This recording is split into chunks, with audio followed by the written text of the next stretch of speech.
What I have here is a comparison between a John Deere L130 with a snowblower attachment and a 2003 Ariens 1128. It's a 11.5 horsepower, 28-inch snowblower. And the reason I'm doing this is I would not recommend that anyone buy a John Deere snowblower attachment for their L series lawn tractor.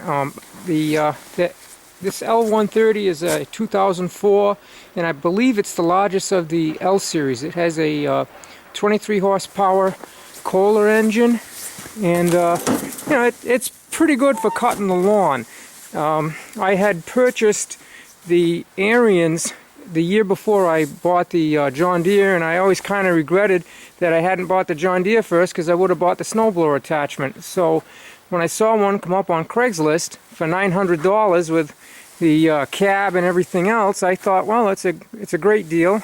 I managed to get the wheel weights with it, and I thought, well, this I'll have two, and at 23 horsepower, I should be able to do the driveway twice as fast. But that didn't turn out to be the case. The number one problem is traction. It's a 44-inch snowblower, so 44 inches trying to push into a snowbank, it's just really, the tractor just can't do it. Even with the tire chains, you end up having one wheel spinning while the other wheel doesn't, and you just basically have to go back and forth and keep ramming into the snow in order to get it to move. So what I did to try to make it a little easier, seeing that the unit is so heavy, is I actually put some wheels on the skids, and it certainly helped it to roll a little better, but it still didn't solve the problem. The other problem with this unit is that it has a plastic impeller in here. The blower fan is actually plastic, and because it's plastic, perhaps they didn't put very good clearance. It's too wide of a gap right there, and so you don't get a good airflow. And when you're trying to do it on heavy wet snow, it tends to plug up without really getting it out. The other thing that they did, and this is a really serious engineering flaw in my opinion, is they made a plastic chute, and they even didn't do that right. The guy that I bought this from he said that he broke the chute. So being forewarned, I noticed that the chute didn't spin correctly, so I added an extra washers to the spaces that they had in there, and it does turn pretty good. But I think he said it was $75 for the chute. So making things out of plastic, that's pretty cheap. So at any rate, the comparison here, this is the 2003 Ariens, and if you look down inside of the blower is made out of steel, of course, and it does have a much tighter clearance. It really, it does plug up a little bit with heavy wet snow, but very minor. It usually blows right out, and of course, the chute here is made out of steel, so that works good. The only thing that I didn't like about this Ariens is that they built it with the wheels too far forward. The problem being that it tends to ride up like that, and I actually made this homemade weight that's about 10 or 15 pounds. I'm not sure. It's filled with sand, and it did help to solve the problem to some degree, but I always find that I have to hold up on the handles while I'm doing the driveway, and it's a pretty long driveway.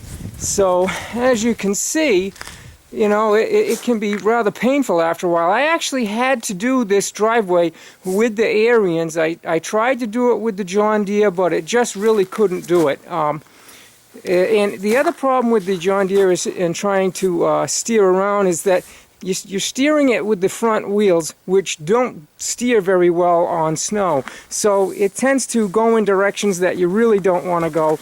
And with the Ariens, both drive wheels are constantly pushing it, and you're steering it with the handles, so steering it really isn't a problem. The only thing that I didn't like, besides the balance, and you really need to have a weight on the front with the Ariens, is that I stripped out a gear. So rather than breaking the shear pin, it stripped the gear housing, and Ariens does not even replace the gear anymore. I was lucky enough to find one on eBay for $80. But my recommendation here would be to always make sure that you have your shear pins tight, because there's a slotted area, and if they're even a little bit loose, you may not hit it in the right area. I don't know if that's what caused it. It may be just bad shear pins. I don't know, but it's a lot of work trying to replace the gear inside of that housing, and not something I want to go through again, so I'll be extra careful.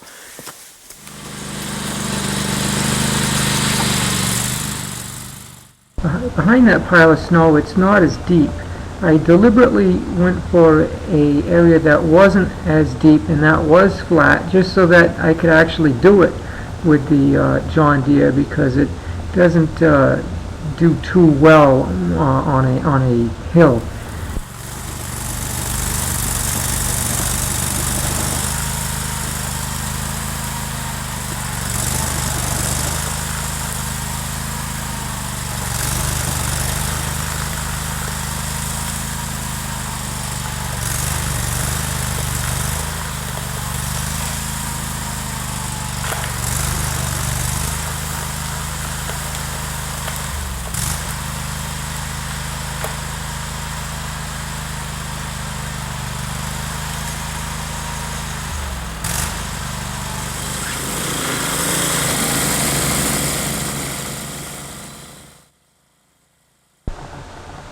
With the Ariens, I deliberately went for the tallest pile of snow, just to give you some idea of what it can do. It went through it without too much trouble.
Here is some footage that I shot the day of the storm, just to give you a little better idea of the capabilities of the two machines. I wasn't able to show as much of the John Deere as I would like, because basically I just had to get my driveway cleared off, and it was taking too much time to play around with it.